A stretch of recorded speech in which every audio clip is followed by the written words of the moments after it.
ever imagined if you woke up one day and you are invisible?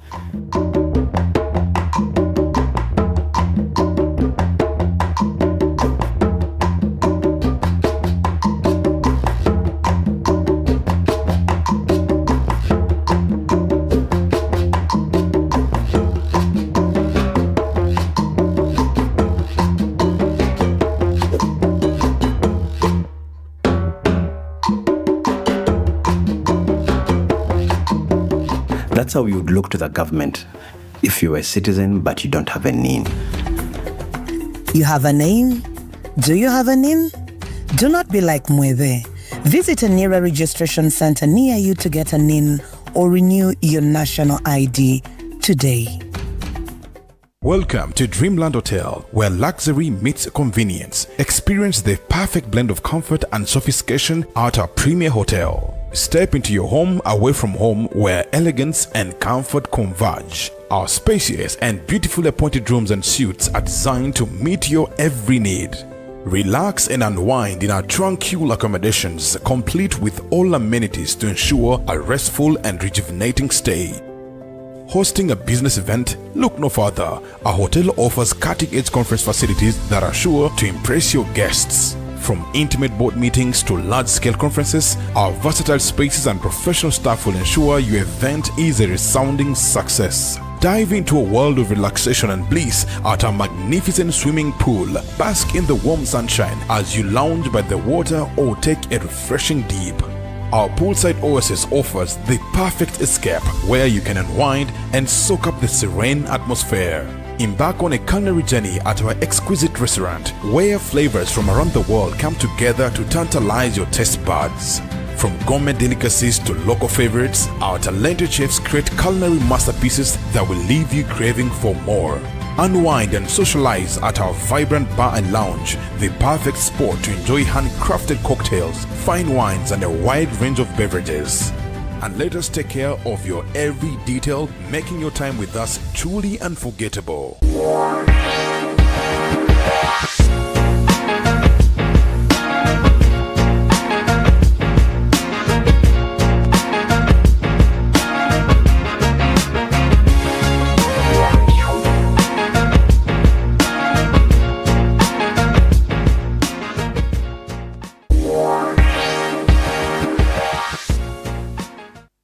Introducing Host TV, your ultimate advertising destination. Get 50% discount offer today. Elevate your brand with Host TV. Available on YOTV, Afro Mobile, and Host Media app. We offer commercial advertising, live event broadcasting, streaming service, social media marketing, publication on dailywestnile.info. We are Host TV. Connect with us on all social media platforms. Host TV, exploring. They say modern problems deserve smart solutions, so there is no need to line up in queues or go in congested places just to purchase your grocery. Omia Foods gets you fresh, tasty, and nutritious food stuff with no queues, no stress, and no congestion. Get tomatoes, onions, cabbage, milk, dressed chicken, eggs, fruits, and so much more at a market-friendly price with different payment options at the counter. You can pay using cash, Momo, Visa, or FlexiPay, or dial our USSD code *284 *173# to have an order delivered to you from our stores. We are located on plot number 6, Staff Lane, Junior Quarters, Arua City.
cut prices. Stream big and save bigger with your TV channels app.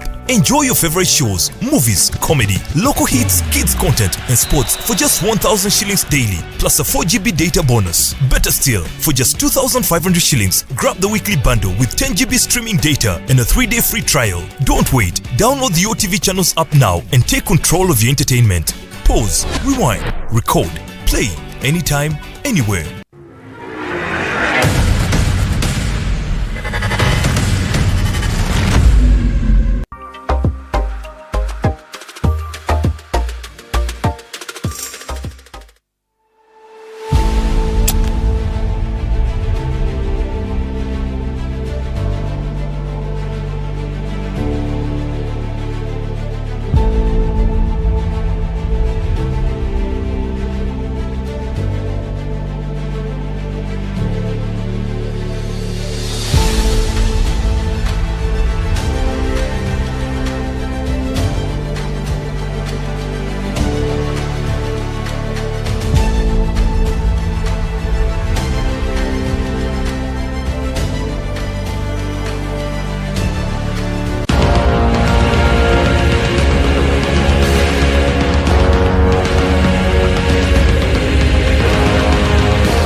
Ever imagined if you woke up one day and you are invisible?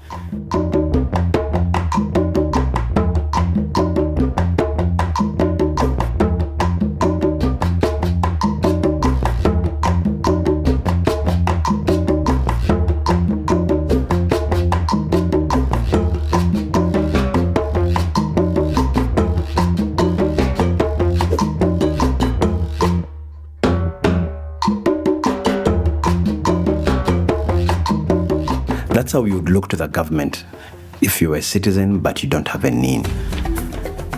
You have a name? Do you have a NIN? Do not be like Mweve.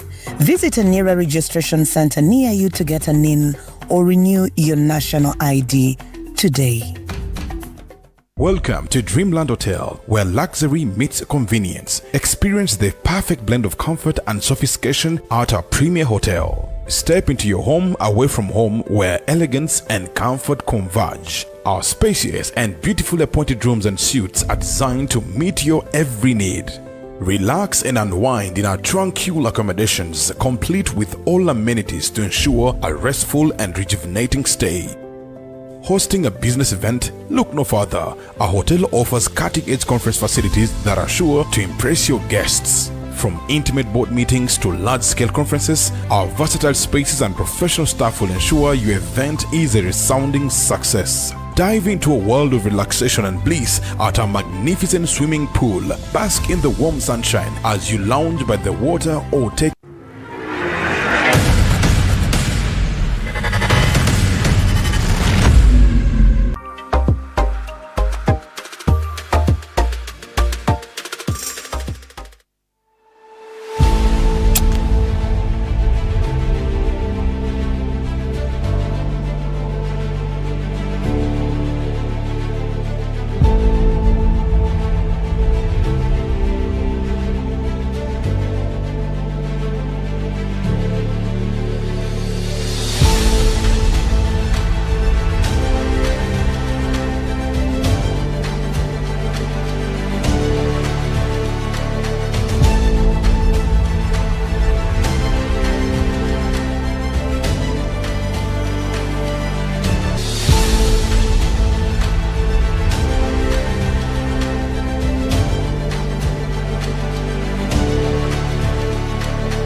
Yes, good evening, ladies and gentlemen.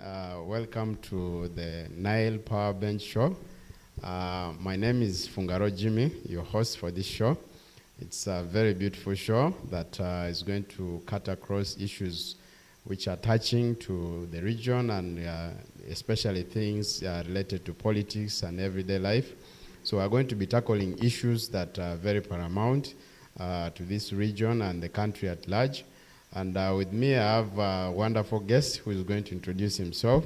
He has come with loads of information that we're going to share concerning the topic of the recent reports regarding the PAC reports, which are so fundamental when it comes to the issues that concern this region and the country at large.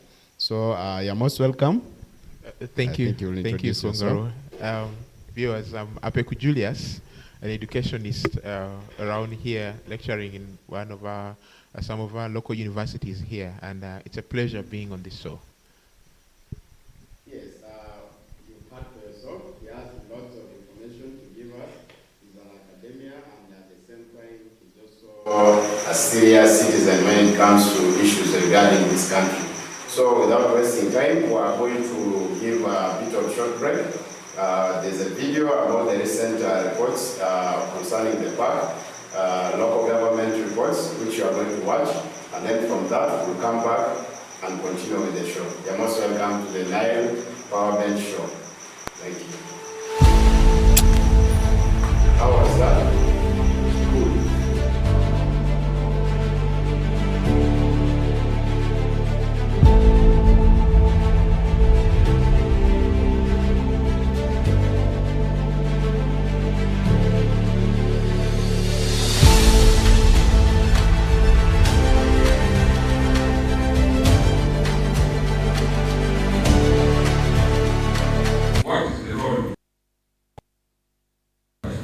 Apparently, he said their identification of registered is a call. It means if a little group identifies 20 people in the same household, you don't bother. It's none of your business because it's a call group. So, are you in charge of your district? Yes, Chair, I'm in charge. Whether that these things happened before I was posted today. And the council officer. What are your role in identifying the register? Are you guiding, are you teaching them what they're supposed to do? I can't realize the result as if you don't matter.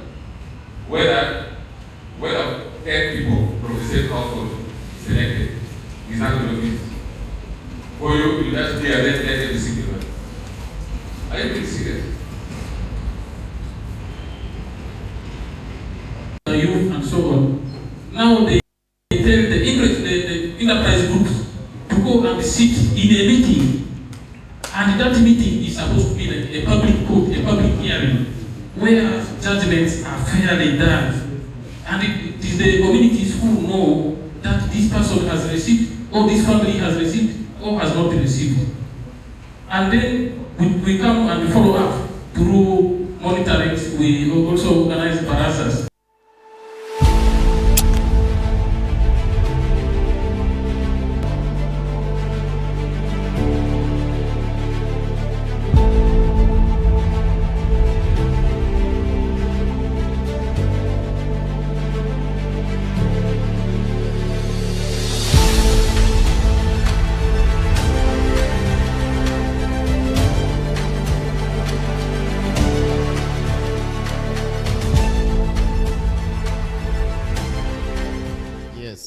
Sorry about the brief interruption for the video, but I think we were able to get the picture from that video. It was a very heated discussion when it came to presentation of the report, findings of the PAC, local government. So without wasting time, I wanted to engage my guest here on the issue of mismanagement of the PDM funds. And then we're going to go forward to also further look at the projection of the PDM. How has this program really been run, and how do we see it in the coming days? Is it going to be like any other program which has been there and has ended nowhere? And concerning all this, we're going to find out more information concerning funds mismanagement and the general picture of the PDM. There has been a lot of findings when it comes to the report, which we just recently had. Some of the PDM reports included a lot of duplications of documents, whereby a lot of recipients got money, and then it was very hard to trace the whereabouts of some of these recipients. And then you find some of the NIN numbers were duplicated, where people were able to get money more than once.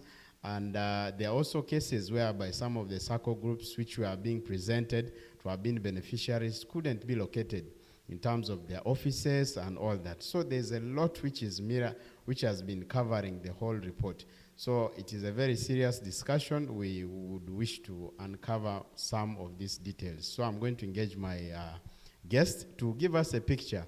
How do you see PDM starting from there? Is it the program that it was prophesized to be, or it is something else that we are seeing like the previous dead projects which have ended nowhere?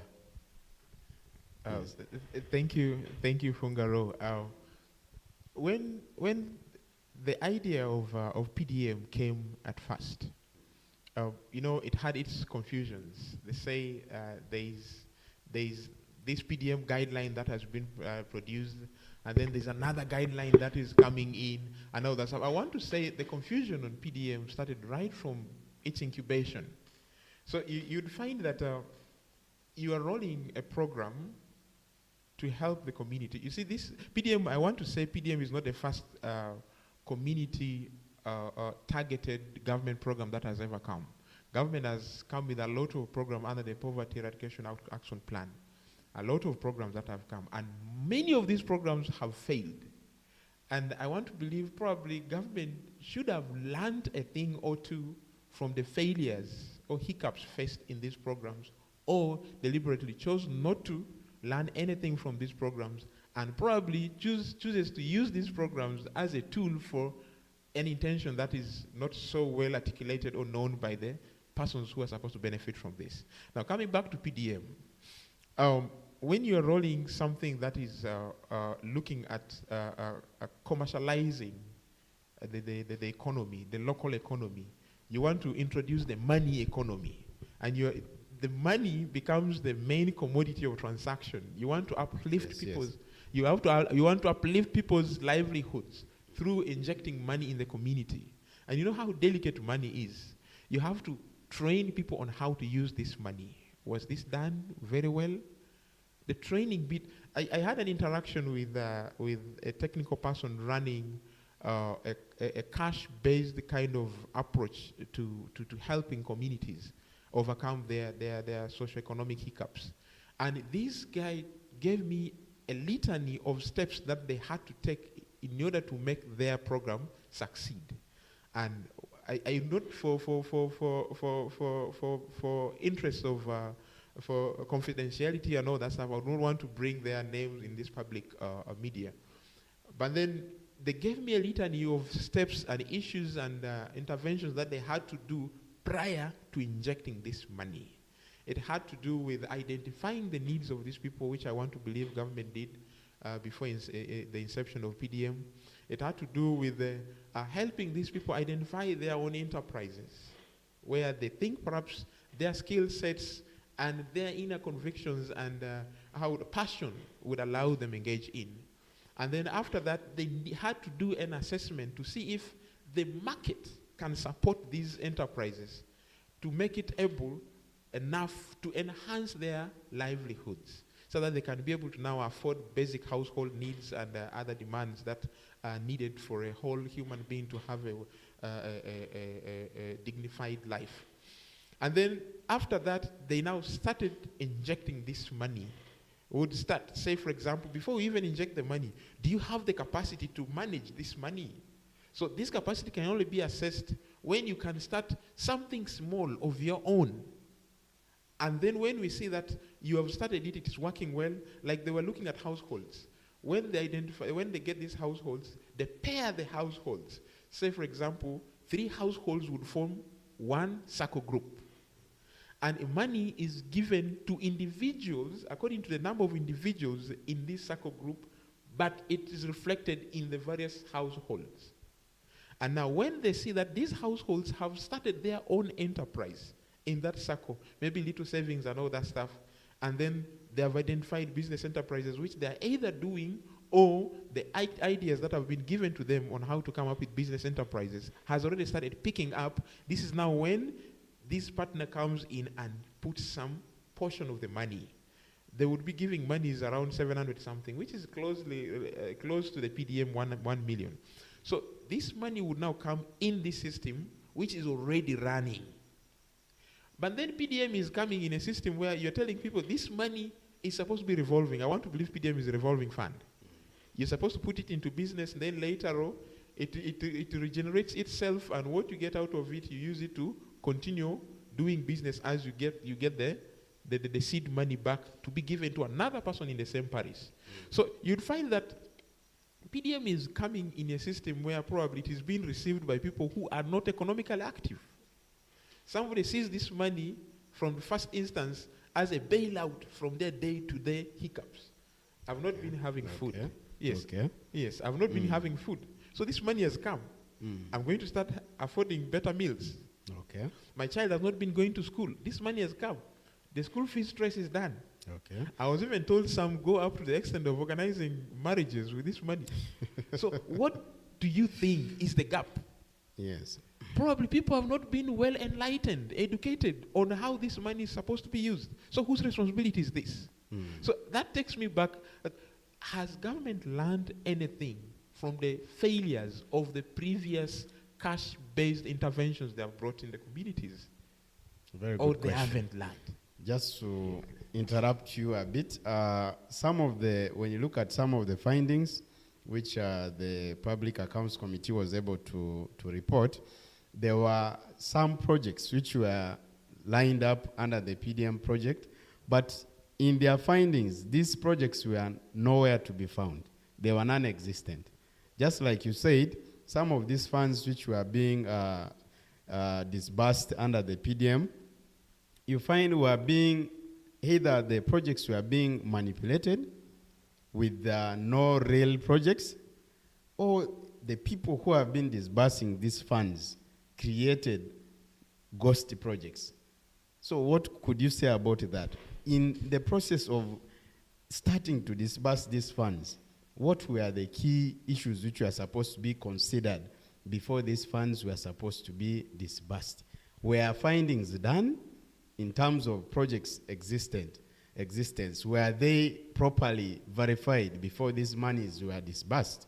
That's the question that the countrymen and women should be able to listen to answers to. Thank you. Thank you. You see, there's some information that we always want to say is public information. Yes. But how much of this PDM data has been published for public consumption to see into it that, okay, from the inception, you see, I've been seeing coordinators of this PDM program at the parish levels and all that stuff going around doing community sensitizations and all that stuff. When you're coming up with a money-centered intervention, it is not just community sensitization. You see, there's the outbreak of cholera. You go around sensitizing community. Don't do this, don't do this, don't do this, don't do this if you want to survive from cholera. COVID is coming. Don't do this, don't do this, don't do this if you want to survive from COVID. But there is something that is meant to figure out, to form the lifetime livelihood of somebody. It needs skilling. You need to skill somebody. Like, this falls under the local economic development component, where you want to develop entrepreneurship. You see, they're saying, if you look at the objectives of the PDM, the purpose of coming up with the PDM, to enhance community abilities to be able to afford a decent living, and it's broken down into various spectrums if you look at the PDM document. But then, how can you help people overcome these predicaments if you have not taken time to give them the necessary skills? So the key question is skilling. These people were not prepared adequately to use this PDM money to sustain their lives in terms of forming a long-lasting source of livelihood. They were not. You can't come and tell me about you are gathering all of us and you're talking, but you're not getting. Even these people who are rolling these PDM or who are in charge of the PDM are not entrepreneurs. Do they even have the entrepreneurial skills to start saying that we are going to train these people on how to come up with business plans? You are saying, okay, I'm going to do goat rearing. It is named as goat rearing. The money comes.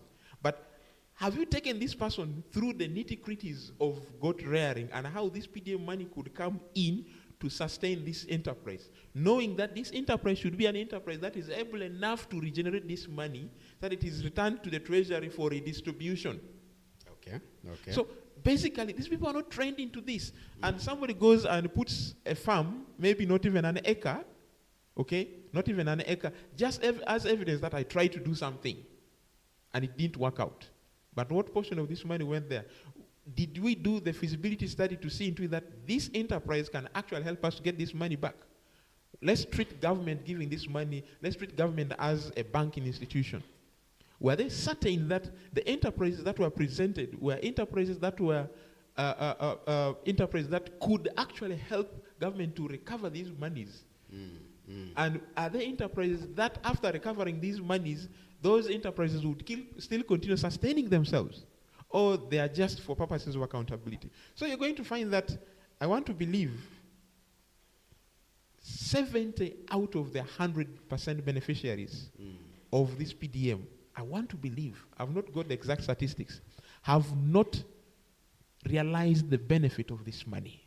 You see, previously I was sharing this story that, you see, if our people were taken through mindset change into understanding that, you see, this PDM money could actually transform their lives.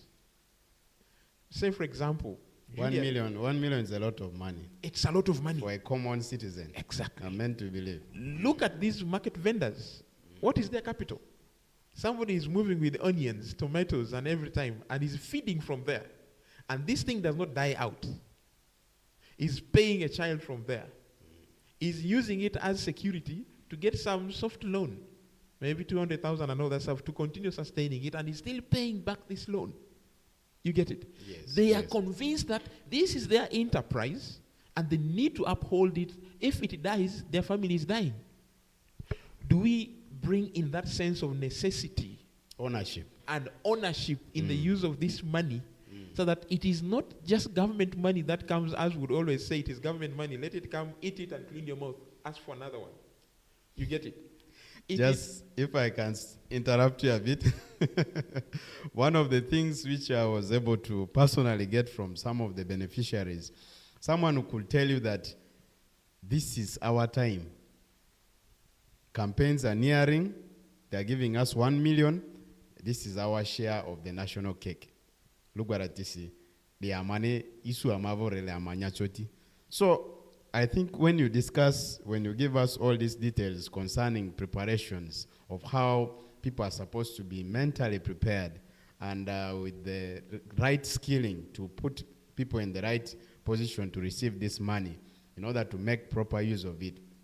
If this was done in the way that really to project this initiative for continuation and sustainability, would have really moved steps further. But I think, like the way you said, it's like this money was there, but they prepared before you sow anything in the ground, you must first prepare the ground. So it's like seeds were just thrown in the bush. We're expecting proper germination and healthy plants. Was that the case? There would be no better way to present it other than what you have presented. You see now, I think in Uganda, we like dealing with what I would want to call post-mortem. We would have already lost money. Can we, even the park and all that stuff, can we start these investigations right from the inception? Before even a lot of these government monies come in, can you people interest yourselves in getting to the ground to assess the level of preparation to receive this money in that local economy? The level of preparation comes from the feasibility of enterprise that have been selected, the mentality of these beneficiaries. What is the mentality of these beneficiaries? It goes back to the mindset. Are they still holding on to the political mindset that these are seasonal monies? And you also look at the timing of these monies. The monies come towards the evening of the political season. So we look at some of this preparedness. Are the people who are receiving this money prepared? Physically, mentally, emotionally, and owning this thing as their own, so that it is something that is going to continue sustaining them. We have complained of poverty and all that stuff. Government is trying its best. Maybe government is not just trying its best the right way. You said it. Yes. You're just throwing seeds. You're planting something in a sandy soil. Rain comes and washes it away. Sure. People are, first of all, looking for 500 shillings to afford breakfast. Yes, yes. And you have not asked people to first start saving these 500 shillings and use it to generate something where the 500 shillings does not get eaten up, but it remains something that keeps regenerating itself. Yes. Then when you see people's capacity to do this, then you start enhancing their ability to engage in commerce. Okay. By bringing a little bit of this money, it comes and you keep testing, you keep testing, you keep testing, up to a point where you assess that they're actually owning this. But then, I want to believe the political silver line that comes under this to mislead people is what makes some of these things fail. And I want to believe these political analogies do not come from the blue. There are even politicians who are using this maybe to frustrate government effort, or the government itself is doing what other philosophers would say, start something, don't finish it, so that you will still remain relevant. Okay. You see, the other time relevant it is. If I can interrupt you a bit there also. Someone also said, I cannot confirm, that the NRM government has reached a point whereby it has seen a picture of losing relevance. Now, some of these projects it's bringing up is to recreate its image in the eyes of the citizens. Could this partly be part of the discussion in terms of this kind of projects which are being brought, maybe with a good intention, but the political propagation of this kind of initiatives, are they being propagated to the citizens in the wrong way, to a point where the way it is being perceived by the citizens is also in a wrong way? The citizens' perception of government programs shouldn't actually be a blame that is put on the citizens. The government effort to realign the way citizens perceive of its programs or her programs should be a thing that government should take as a project of its own. Mindset change. Is government investing in mindset change? Or government is just looking at a certain time to drop a bombshell in terms of a project or a program to the community, whatever the intention. But I want to believe, you see, all these things are always factored in.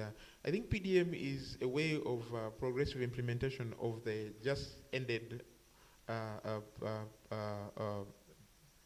development plan, third development plan. Now, the third development plan, NDP3, had this component of the PDM before the current NDP4. So you realize these are beautifully designed programs that are aimed at uplifting the status, the socioeconomic life of the citizens. But then the question of perception,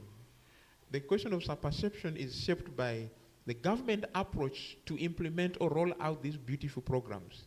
How are they rolling them out? What steps? There should be phases in rolling these. First of all, establish the necessary infrastructure for this to go.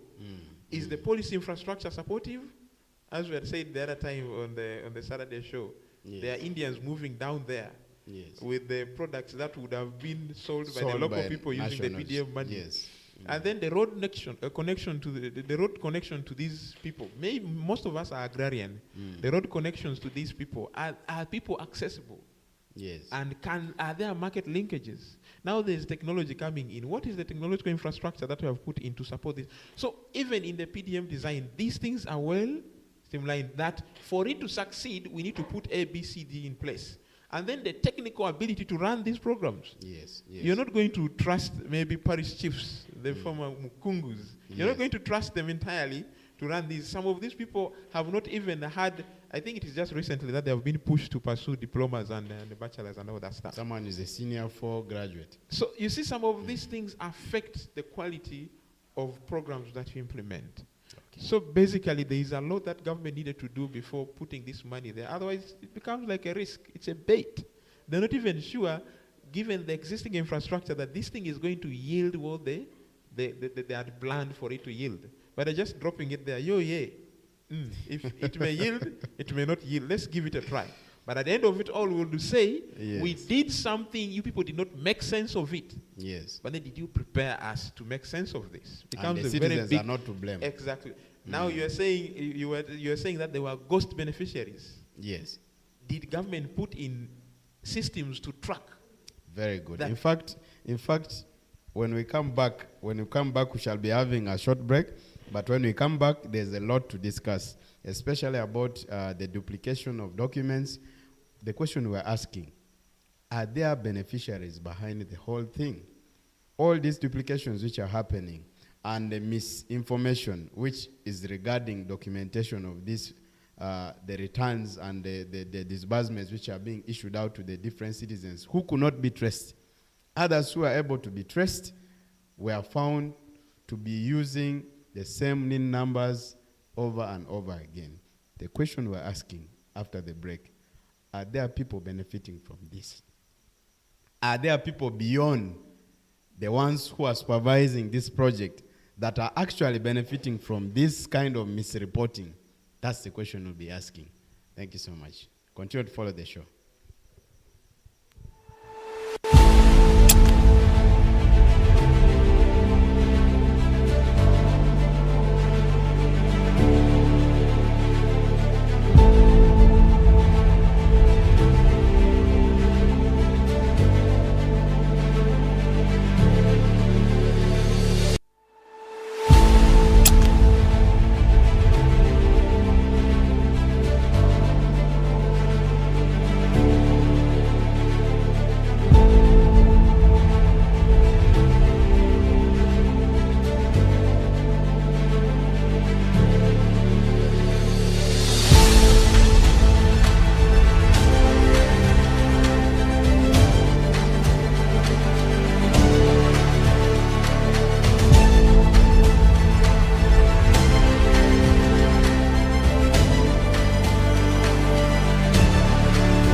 Ever imagined if you woke up one day and you are invisible?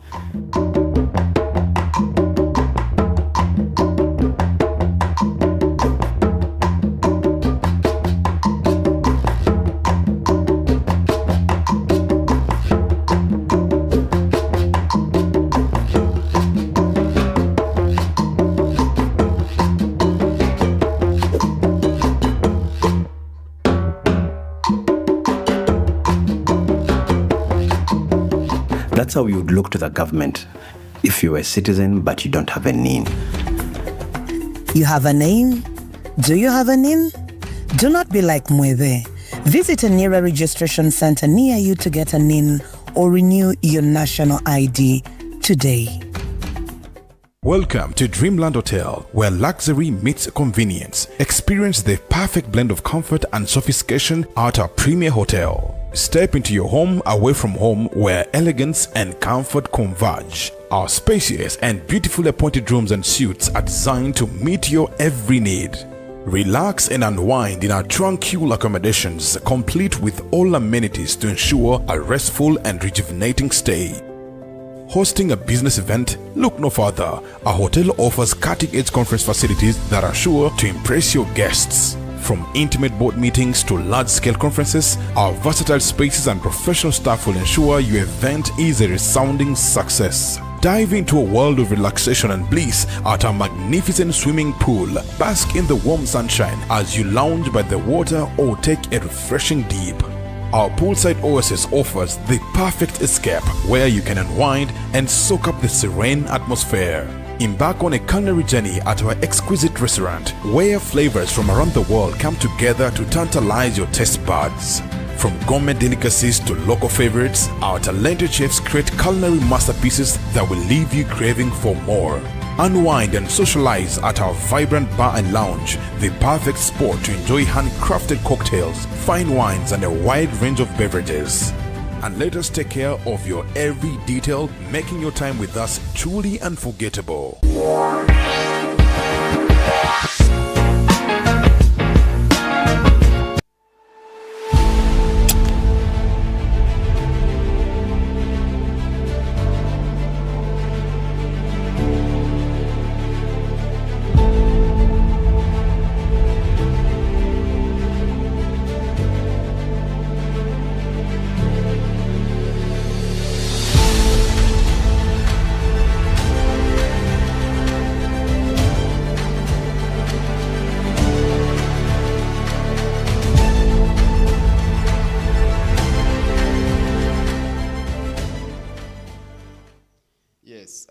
Welcome back to the Nile Power Bench show, and the discussion is just getting more heated.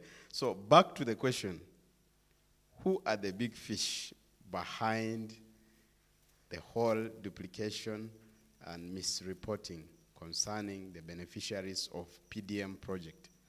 Are there people we are not seeing to the public eye? That's the question we're coming to. I hope you're not... Before that, we are joined by one guest.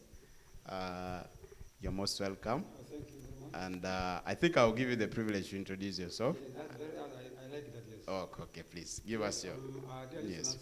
All the viewers, my name is Kombozi Ismail. I'm called Kombozi Ismail. I'm here on the grounds of 73rd Parliament. Thank you very much. Yes. So that is Mr. Ismail Kombozi, and yes, he's going to give us a lot of insight concerning the image and of NRM concerning these different projects that have been brought. But before we go to that, back to the same question. Who are the ones benefiting from these misreportings concerning these duplications and all? Yes. I want to believe this is not a noose being put to my neck, where the stool will be kicked anytime and suspend me to the weight of my body. Yes. I want to believe they are architects of every intervention that is brought by government. So these people come up with the blueprints of government interventions, and they understand where to eat from and where not to eat from and all that stuff. And these technical people behind the design of these programs, I want to believe, have a thing or two to contribute to the failure of some of these programs. Now, particularly this one of PDM, I would not for certain say that there are big fish behind this, but I would, by implication of the reports coming from PAC, understand that there are certain big fish who are trying to illicitly benefit from this PDM money while depriving those targeted persons from benefiting from this. First of all, why would you allow a system to get what I would call ghost beneficiaries? Now, government of Uganda has at least tried to go biometric in terms of capturing details of every individual in this country. Yes, at least everybody is registered when it comes to beneficiaries. Exactly. Yes. And I want to believe that having a national ID that which details are captured was one of the requirements to register somebody as a beneficiary in this PDM. Did these people who were charged with the responsibility of implementing the PDM take an initiative of informing government that we needed to do biometric verification of these beneficiaries to ascertain that one beneficiary does not have to appear twice on the beneficiary list? Or maybe if we are targeting households, maybe one person in a household, we will also need to go on ground to verify that these beneficiaries are not all from one household. Or maybe others are deceased, but their details are there. Yes. By the mere fact of presenting an ID, the government does not know that my uncle is dead. But then if my uncle's brother is in charge of PDM, can use my uncle's details to become a beneficiary of PDM, and the money goes. Was that on ground eye there to check? Now, if it was not there, whose mandate, whose responsibility was it to ensure that there should be an eye on ground to verify that these persons are there, or the technical people behind the implementation of the PDM were also trying to leverage on the absence of these people, but the availability of their details, which becomes a hot cake for them to eat from. I'm going to stop you there for a while. Let me turn to Honorable Kombozi. I know when it comes to NRM, you're a champion in supporting this party. Now we're coming to the issue of how do you think this whole PDM project initiative, coupled with all the saga, the scandals, and the misreportings which are being found by the PAC report, how do you think this is going to impact on the image of NRM concerning the beneficiaries and those who have not benefited and are grumbling? Yes, thank you very much. As I introduce myself, I'm Kombozi Ismail. I'm from 73rd Parliament. Concerning PDM, otherwise, this is the area where I can speak even the whole night, because I have information about it. It has happened when I'm there. So basically, PDM was just community initiative. That's parish development model, whereby it is a type of development government has brought into the grassroots for people in the grassroots to benefit. So the way it was handled, now, it is like everybody was trying to come with their own interest. But basically, as being a government program, this PDM has its framework. It works within its jurisdiction. Like it is not operated as if it is something which has fallen from the sky. It came as a government program, let me say, for PDM to reach up to us. It was an initiative of the government. From there, before it reached us, there were groups, there were committees that were formed. Because it has pillars. PDM has pillars. So the first pillar was to educate people. Now, who specifically were to educate people? The PDCs, there is a committee called PDC. Yes, PDC, yes. Meaning that the Party Development Committee is that comprised of 5 or 7. It is like something like that, whereby the chief, the parish chief is included. So the reason is to first tell people or teach people about PDM. What is PDM? Who are the beneficiaries? How can a person or in a group benefit from it? So from there, after it has been now a program which was now disbursed, now it was now active in operation. Yes. So yes. People started to come with their own interests. Some of them have the selfish interest. Meanwhile, others have the interest of the people. So from there, it broke. Actually, in my ward, Kenya ward, yes. There were many problems that were concerned related to PDM things. I hope you heard about something. People saying that PDM for sex. You see that now for that I always now this makes me to say it is always the committee that usual government plans programs through to reach people. Ones that are trying to mislead people, or because they have their own interests to play through the interests of the people. Like my brother said, you see, in this government, there are some people who think without them, the government cannot operate. So basically, which means that for them, they don't lead people, but they manage things. They manage resources. See? So the power they get, now they try to use it for their own benefit. And as I told you, as PDM is concerned, whenever somebody in our area, when somebody wants to access the PDM, first of all, he has to go through some channels, some people. You see? Now that's why you heard about the issue of PDM portals. But concerning the image, how it portrays the image of NRM, NRM is a party. It's a party which has already stayed for almost now more than 30 years. Let me say 40 years now. You see? So for a party that ruling people and also giving back people what people want, let me say the issues that are still pressing people, is solving them. I think here it cannot be ashamed upon NRM, because it is a success. The fact is that you can see the example. See, you look around, you see how the incumbent performed. The incumbents, majorly the MPs, they performed. Their performance was very well. Even not that in West Nile, more of them retained their seats. It is because of the PDM, because people really benefited from it, and they believed it was because of those MPs that's why it reached down to grassroots. So I don't know how you can blame NRM for some sagas which can come with it. But as we know, people have their own interest. It's not an interest of the party. Thank you.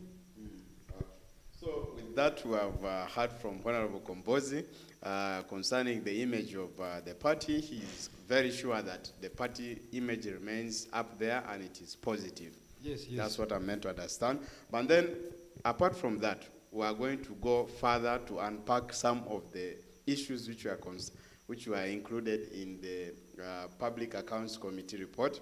One of them, which is also key, yes, has been the issue regarding Arua Regional Referral Hospital. Yeah. There has been a lot which the report has included. One of them being theft of property of the hospital, yes, and then the constant changing of the management, administrative weakness, whereby we were able to have up to 3 different administrations in 12 months. Is there something that the public does not know about all this? I'm going to start with you. Oh, yes. Okay. You're already taking me to commenting on things that may make me be deprived of accessing medication or medical services from the hospital. But nevertheless, yes, it is there are indicators of good management and the indicators of bad management. And then when management systems or teams have been overhauled or changed frequently, somebody in human resource terms would call that high overturn. Yes. Okay, yes, high overturn or whatever the technical term would be.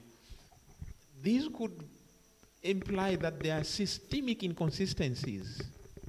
There are systems that are either not enhancing, service delivery enhancing, or there are systems that are so porous that it allows individuals to benefit from them. Say, for example, you're talking of loss of equipment.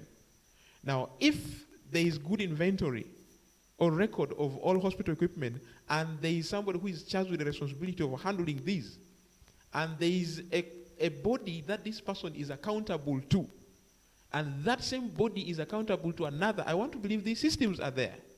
But then you ask yourself the fundamental question: if these systems are there, why is the theft continuing? And yet people are complaining that when they get to these health facilities, the easiest they can sometimes get is Panadol.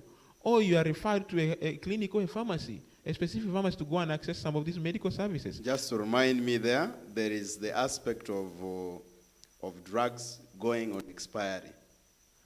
Exactly. A lot of billions when it comes to drugs. And yet, when people go to this hospital, most of the time, even to access mere Panadol, it's a problem. Are we withholding these drugs on purpose?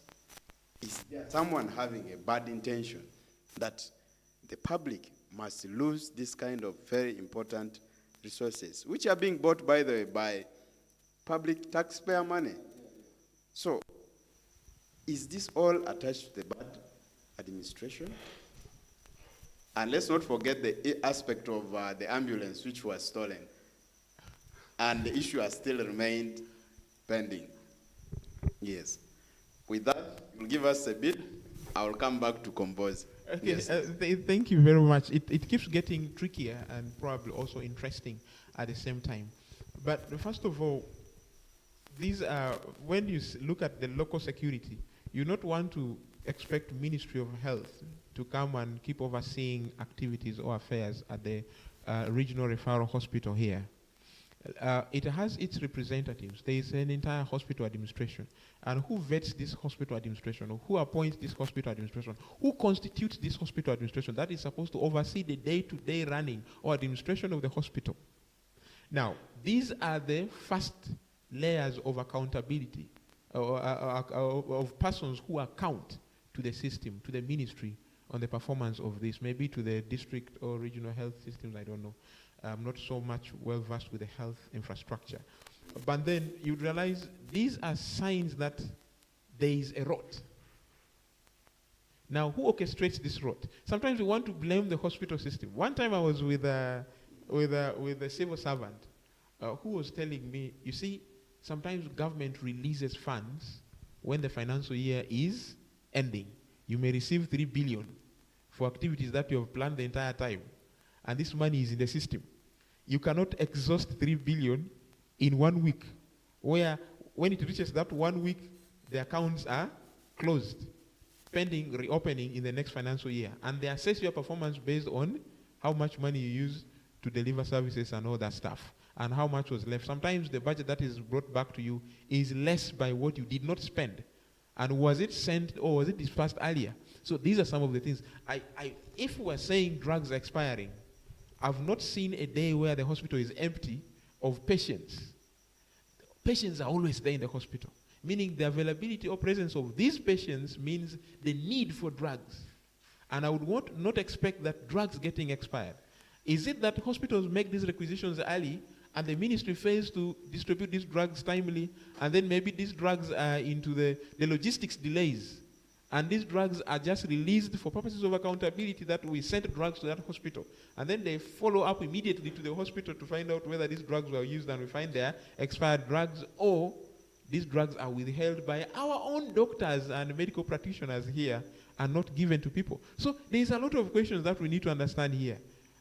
It is risky to blame the hospital management on some of this, and say, for example, expiration of drugs. But it is absolutely the case to blame a hospital administration for the loss of an ambulance. You have a security system there. There is the logistician. Which vehicle is leaving? For what purpose? They should always be recorded and signed and authorized by somebody who is in charge. So why are these happening? These are administrative weaknesses that maybe the local government or the central government is not willing to address. If they were willing to address, why would these lapses be there? There are internal control mechanisms that are put to oversee and control every excesses that are happening, so that we perform according to the plans that have been designed to guide the operations. Either it is an annual plan, or it's a quarterly plan, or it is like the NDPs that come in like 4 or 5 years plan and all that, strategic plan, mostly 5 years and all that stuff. There are people who are custodians of these, and they do the day-to-day implementation and running of these units. But then these things continue happening. And I want to believe government gets these issues or challenges every year. But what remedies are they putting in place? Because it is the issue of drugs expiring every year, drugs not being there, drug stockouts being quite regular. You see, if you're going to the health information, the health system information, the health management information system, you're going to find some of these challenges. Maybe morbidities, mortalities, and then stockouts, availability of these tracer drugs and all that stuff. You're going to find these challenges repeating themselves. Is it that this local management is duplicating reports to government that we do not feature the new emerging issues or challenges, or these challenges are actually there, but they do not reach the right authority to address them, so that because of our laziness, we keep replicating them. Last year it was this, so chances are high that this year it is this. We predict and all that stuff. So sometimes when we do not act based on facts on ground, and we want to assume, because we are never there to see what facts are happening, we're never interested in seeing whether the people on ground are doing the right things, but we are comfortable in our offices chewing the government money and allowances and all that stuff. We only pick interest when an ambulance has disappeared, but we don't pick interest in understanding whether the system we have put in place can allow for an ambulance to disappear. So when we have lost something, I talked about post-mortem in terms of PDM. Yes. We like treating effects, but we don't want to treat causes. Now we want to open our eyes to looking at the causes when it has already hit us hard. A big question there. I'm going to turn, with that, I'm going to turn to Honorable Kombozi. Just a very quick question. Yeah. These things have been happening year in, year out. And the Public Accounts Committee has been giving reports and reports. After every Auditor General's report, Yes. some of these issues have been repeated, especially mismanagement, and issues regarding corruption, issues regarding theft. Yes. What is happening? Are we not taking the reports of the Public Accounts Committee serious? And is it a failure on the government side to apply reforms? For example, the issue of drugs expiring. Is the issue with the reforms regarding logistics and procurement? Yes. What is the issue behind all this from the government side? Okay, thank you. I still remain Compose Ismail. Concerning, I generalize that to be service delivery.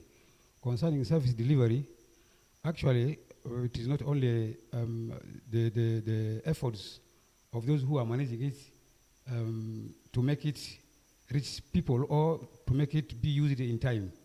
Actually, sometimes I blame the communities where these services are delivered. Because in managing resources, always the communities will be there to monitor. You see, there is a monitoring, the monitoring exercise for the community. And always I ask myself, the big question is, do the communities know the type of the goods delivered to them?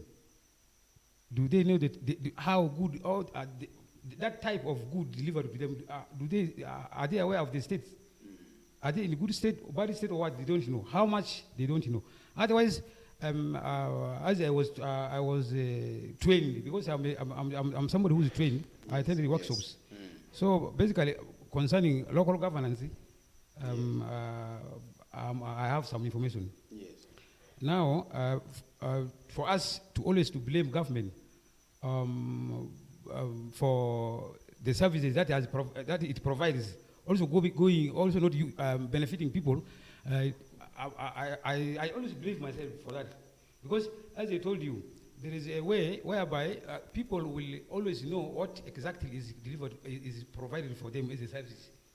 For example, if, like my brother said, the drugs that are delivered in our hospitals, during the time of delivery, were there people to monitor, were there people to witness what was brought, what has been entered inside the stores? So now basically, this will only happen when there is a good leadership. But when leaders only care for themselves, they don't use, they are not leading, let them say, through people, or based on the interest of the people, it will normally lead to some kind of organized crime. You see, they are organized. Why am I saying organized crime? Because it happens, but people, the culprits are not arrested, and you'll imagine how this thing disappeared from the place where they are kept, and the watchmen are there, everybody is there, which means there is a kind of crime being committed there. It is a bit organized. That's, a common person cannot understand that. So now, the reason I'm saying I will always not blame the government after delivery, after giving services to people, is that we as the communities, we should always elect good people to lead us, so that whenever there is some confusion, they will be the one to guide us. Actually, a leader is the monitor. So elected leaders, these are monitors. They will always see what is provided there for the public, what is there provided for his people, how good or bad those things are. So they will first consult, or they will first see the goods that are delivered according to what has been sent from where? From the central government. But our leaders are very reluctant. What they know is they are always very active during politics. When it comes to politics, a leader even will greet every people that comes before. A leader passing like this, some people there, they agree. But when these elections have passed, the political season has gone, you see, they start to fear people. But I don't know, is because they usually pay people money to vote for them. That's why they are not leading people in a proper way. Because once something you paid for, you use it as you want.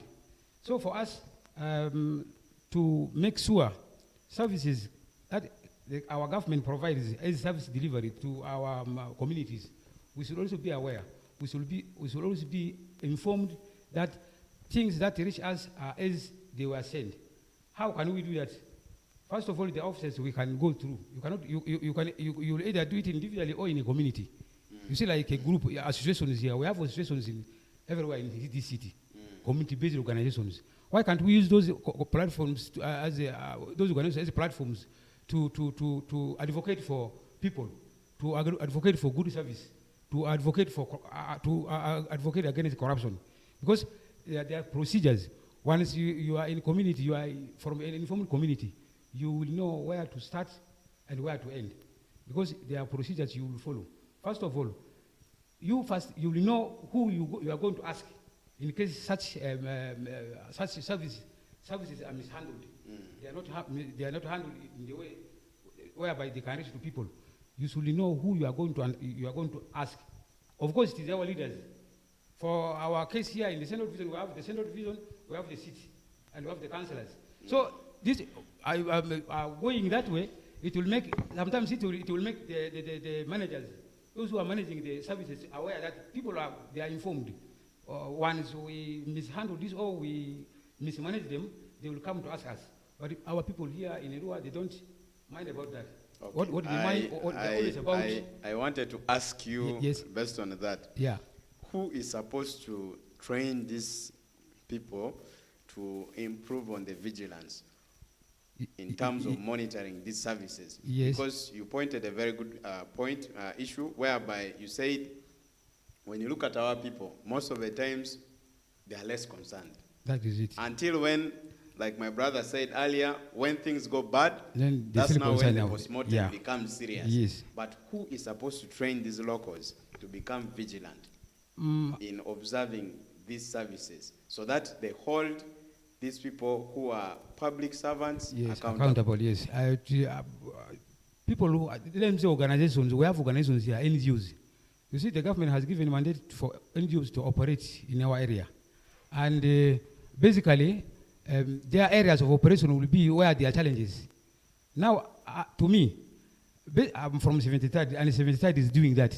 You see, 73rd is has partnered with the other NGOs, let me say civil servants, civil society organizations, whereby they train people. But now the problem is, you see, once such programs come to the community, our communities are always busy. They will, mostly, let me say, I'm blaming my youths, their fellow youths. Whenever you call them, or whenever you rally them to come and get some training, or to come and get some knowledge, whereby they can defend their community, they will always think of something small. Okay. So now the problem is now, for 73rd has done that one a lot, because it is community service, community-based organization, and the field, its vision is very clear, to have an empowered society. So which type of empowerment people need? It's like now what we are discussing here. Yes. You should know what a government provides, what a good service looks like, and how you can hold your leaders accountable concerning mismanagement of services delivered. So now it will be better for I don't know whether it will be an authority thing, whereby for people here in Erua, they fear authority. When something is coming from authority, then that's where they always raise their ears to listen. So now our failure is here. Our failure here is not the absence of the organizations that are teaching such empowering people. But the problem is that the response of the community, you see, the response of the community and politics, you see. Now, it is basically the politicians will be the one to lead this empowerment, but because they are looking for votes, they think that whenever they talk against some particular kind of people, those people will rise against them. So for them, they fear. But what they will always use it as confusion. When things have gone bad, they will set confusion. Like the one you witnessed here in when the ambulance of the hospital was stolen. It was stolen, but it was stolen in proper hands. But when the news broke out, it was handled by those who are not concerned. You see that? So now people are confused. So, no, people are always here aware after there is a confusion, you see. Now, what is making this confusion always survive? It is about politics. You see? A leader, you see, you may get an extent that a leader who is an agent mediating people with the government, always going to attend some engagements alone. sometimes they discuss some issues which are going to affect the community negatively. They will discuss it there, and then when turning to the people, they will also empower people not to accept. For example, the Lobida, this is Lobida Road. Yes. Lobida Road. When the government is said now, when policy is discussed, and our leaders, they are the ones discussing it. But when they leave the offices where the policy were discussed, listening people, they will also inspire or motivate people to go against that. And that's why you see bullets flying when Lobida was a bit to be cleared here. Because these people, yes, the masses are sometimes backed up by politicians. Because for them, they know the politician is bigger than the technocrats. You see, for technocrat, a politician can make a technocrat leave, change a technocrat away from service. But now people are now very charged that whenever their leaders are in front of them, they feel comfortable. Whenever they hear from their leaders, they will say that is it. That's why you always see Arua is in conflicts. The conflict always comes when policies are now passed there, now at the time of implementation, people are not responding well. That is because they are being empowered to do that. They are being empowered to go against some policies. So now, my advice is, or what I can do, or what I can share with our viewers outside there is that whenever you see, government is operating through systems. So we should understand which system does what. We should understand. As being a leader, we have leaders like councillors, like the mayors, the MPs. We should know their roles. We should know their roles, and we should first assess or weigh what the information they are bringing back. If it is to make us collide with the policies of government, we better raise our volumes, or we raise an alarm and advocate against that, because it is going to eat away our reputation as being law-abiding citizens. See? Now, to us viewing this program, let's look at the type of the leaders we normally send to represent us, because once we mess up with the leadership right from voting, then it will affect us negatively. So are you saying this regarding the NRM leaders, or you are looking at the whole? Now, Arua, for Arua, you cannot blame NRM. Because as we are aware, even we know, the city is in the control, the center of the city, the business center of the city is in the control of the opposition. So there was a time when I attended some event whereby we were with the SG, retired SG of NRM, retired Richard Todong. Yes. He clearly interpreted, or he clearly demonstrated how a government operates. It from where decisions are collected up to when the service is delivered. You see, now from the source where these issues are collected, when it gets to some opposition, that opposition may not be active. Even will just keep quiet with what was collected from ground, like the needs assessed.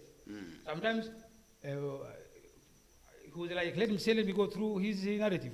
He was like, leadership starts from LC1, in fact from the community. Then the first person to be asked is the LC1, because the LC1 is the closest leader to the masses, the community members. So from there, the information the LC1 gets, then takes to LC2. Then the LC2 takes that information to LC3. It goes like this up to the president. You see that? Now from the president, now the president will call his people. He's also having his people, the technocrats, the ones he's using to deliver services based on the issues raised from ground. You see, not that President Museveni is giving services based on his own assessments, but it is based on the assessments from ground, because government is ruling through grassroots. Let me say bottom up. Yes, from bottom up, then the information goes. But now, when amid this here, there is a opposition. To fail this government, will not deliver the issues that are identified from ground. So people will think that their issues have reached central government, where they are trapped by the opposition. That's to show that the party in control, or the regime in control is not performing. You see, Now, another issue is from the president, how these issues, the issues come back in form of service delivery. Now it is the technical cracks, because the people who have the knowledge, allies. Then from there, it is the president will discuss with them through the various ministries. Now, these ministries will operate based on the issues got from ground. If Arua needs drugs, how about it? Why? Then they will study exactly if it is indicating the IPF is there. Then they will start to work. These things will come now through the technical class, and that's why the cow, for us, the city, in the city, the cow is the boss of all the contracts. Any government thing that comes to the people, it comes through the cow. And now for us, let me say, for us, that's to be simple or to be accurate in our calculation when services are delivered and they are mismanaged. Sometimes I'm asking our viewers outside there to be vigilant. How vigilant will they be? Individual or in a group? You go and ask, there is a provision there. According to the Access to Information Act, you see, we are Ugandans, you as being the community, you have the accessibility to access information. Apart from the information, there are some information which are not accessed, like the security, like the private, what. Now, you go, you make that as a community exercise. Now, you go to the cow will guide you, but at the moment I will guide, this is how I can guide you. Okay. You go there, you ask based on the project or the service delivered, because all the receipts, all the things which came with them, they are with the cow. Then from the cow, you will ask exactly, cow will ask exactly which part do you want to go and monitor. Then after knowing the number, or knowing the number of the, let me say it is mostly concerned with the projects, government programs. After identifying the number of that project, then you are told to go and deposit some money, because I'm going to interrupt you there. Yeah. Now let me pass. It is over. I'm coming to let me end it so that we go for another business. You go there and then you are given the opportunity to go and monitor what exactly you thought it was not good. Now based on what? Based on the laws, because it's lawful to go and do that, so that your community always receives the good service. Whenever services are mismanaged, then leaders will be held accountable. Thank you. Thank you so much. That was Honorable Kombozi from the 73rd Parliament. Yeah. I think he has given us a lot of insights into how the local governments are run and the whole issue of vigilance, how citizens are supposed to monitor these services in order to prevent these cases of mismanagement. It's a very good thing. I think we're going to have a program where we're going to host him alone. He's going to give us more information concerning how the 73rd Parliament is managing affairs in his society where he comes from. And I really thank him so much for all those details. And also my brother here, we have so much to discuss. When you look at the issue of this report from the Public Accounts Committee, it's something which is very, very serious, and really, you can see how heated the discussion is. This is the beauty of having this Nile Power Bench show, and we are going to continue to discuss more issues regarding issues surrounding us. And I really thank you so much. And before we wind out, we have a few issues which I wanted to put across. One of them is the issue of delayed projects. I'm now going to discuss this in a few minutes. I'm going to give you a few minutes to discuss this. There are a lot of projects which are delayed. Others, the funds have been already dispersed. What is the problem? A case study, we have one school in Adjumani, this seed school, where over 2.1 billion is claimed to have been given out to finish this project of constructing classrooms, laboratories, and residentials for this teaching staff. But the findings from the park report was like, this project site has been locked. We are not sure whether it is by the contractor or simply because the funding has not reached the contractors. What is causing all this?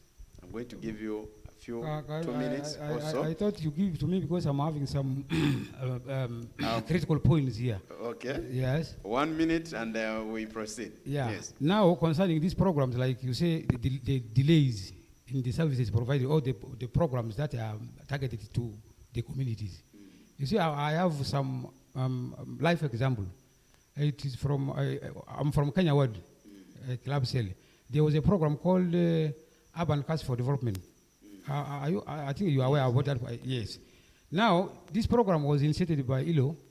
It was supported by ILO, then through the government of Uganda. It was targeting refugee hosting communities. You see, Arua is being a refugee hosting community.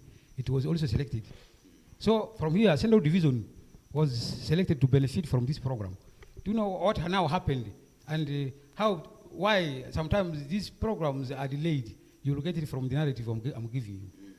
Arua City, the 50 cells, there are 50 cells in the Central Division.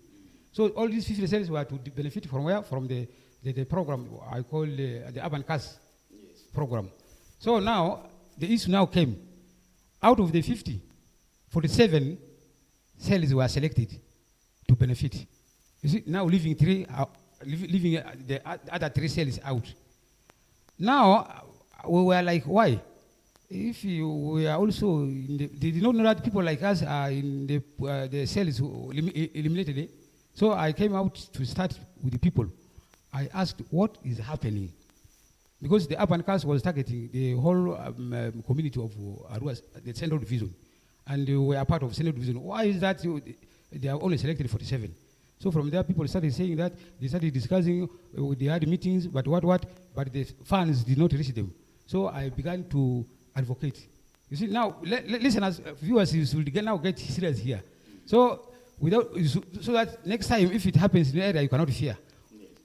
You begin to advocate. So now I started to say, no, if it's like that, I have also calls. I make my calls. Because sometimes when you're active, the government looks at the active citizens in the communities. For me, I'm an active person. I attended the workshops, and then everywhere I'm a meeting. I don't mind whether meetings they pay or the what. No.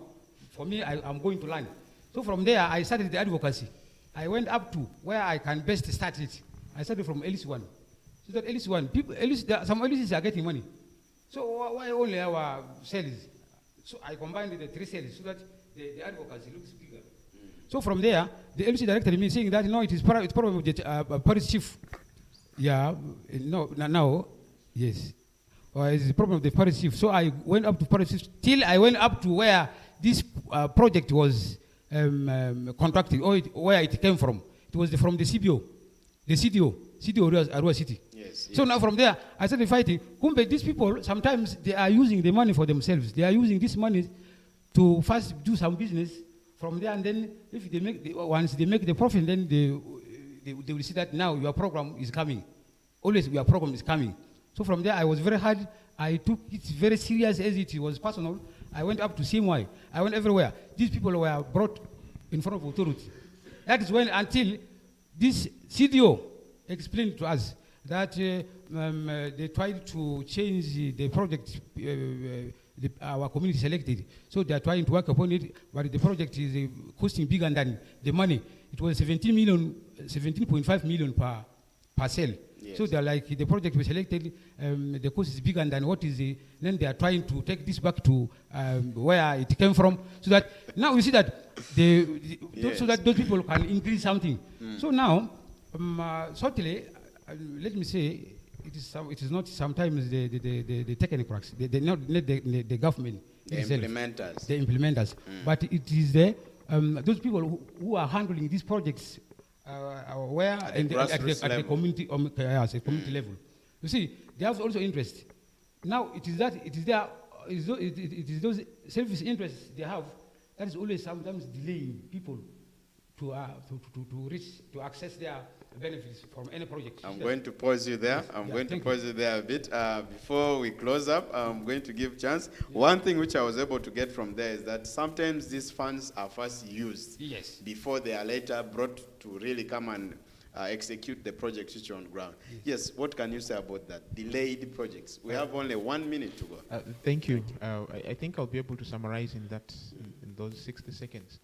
Of course, there is the Public Procurement and Disposal Act and the procedures that go in there. Sometimes these contribute into the delays because even the supervisors or government wants to understand how did you roll out this project. For example, these of the seed school. It has to do with getting contractors to bid and all that stuff. All that process sometimes delays. And it's already eating up into the time that was scheduled to perform or to implement this project. And then amidst there, as he had said, very many people come in with their interests. What is in it for me? Yes. And all that stuff. And then sometimes these people who bid, these companies that bid and awarded these contracts, also subcontract to others. You see, the chain keeps continuing. And every chain that comes in is already money going. Thank you so much. Because of time, we are going to cut the discussion short. But countrymen and countrywomen, these are the kind of issues which move the discussion. And this show, continue to watch it. We are going to have more interactions concerning issues which are pressing our region, our country, and the world at large. Yes, this is the Nile Power Bench Show. And I'm so happy to have been joined by these very informed guests. We'll continue to have more of these shows, and yes, the Nile Power Bench Show is here to stay. Thank you. Have a good evening.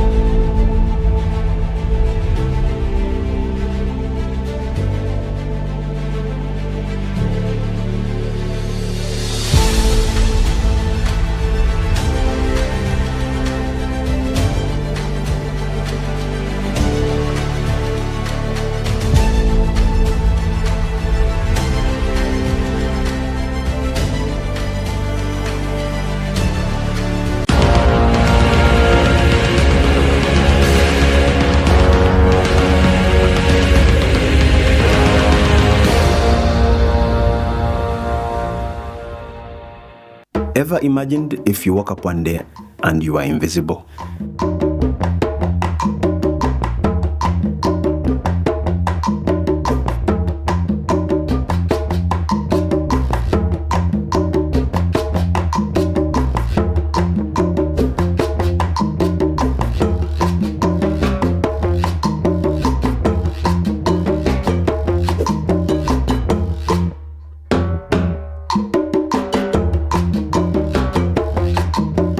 That's how you would look to the government if you were a citizen but you don't have a NIN. You have a name? Do you have a NIN? Do not be like Mweve. Visit a NIRA registration center near you to get a NIN or renew your national ID today. Welcome to Dreamland Hotel, where luxury meets convenience. Experience the perfect blend of comfort and sophistication at our premier hotel. Step into your home away from home, where elegance and comfort converge. Our spacious and beautifully appointed rooms and suites are designed to meet your every need. Relax and unwind in our tranquil accommodations, complete with all amenities to ensure a restful and rejuvenating stay. Hosting a business event? Look no further. Our hotel offers cutting-edge conference facilities that are sure to impress your guests. From intimate board meetings to large-scale conferences, our versatile spaces and professional staff will ensure your event is a resounding success. Dive into a world of relaxation and bliss at our magnificent swimming pool. Bask in the warm sunshine as you lounge by the water or take a refreshing dip.